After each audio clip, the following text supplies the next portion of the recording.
ஒரு ரெசிபி பொன்னாங்கண்ணி கீரை பொரியல். ஃபஸ்ட்டு இதை க்ளீன் பண்ணி எடுத்துகிட்டு வந்துக்கலாம்.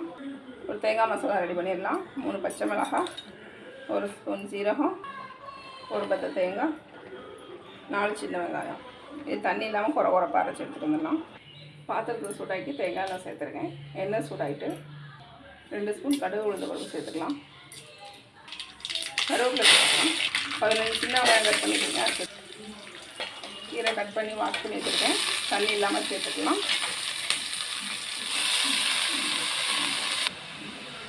நல்லா கிளறி எடுக்கலாம். கீரைக்கு தேவையான உப்பு சேர்த்துக்கலாம். மரைச்சி தேங்காய் மசாலா சேர்த்துக்கலாம். கீரை நல்லா வெந்துருச்சு. இந்த டைமில் 2 முட்டையை உடச்சி ஊற்றிக்கலாம். உங்களுக்கு தேவைன்னா உள்ளே நீங்கள் கொஞ்சம் எண்ணெய் சேர்த்துக்கலாம். உடனே கிளற வேண்டாம், கொஞ்சம் முட்டை வேகட்டும். கிளறி விட்டுக்கலாம். கீரை பொரியல் ரெடி.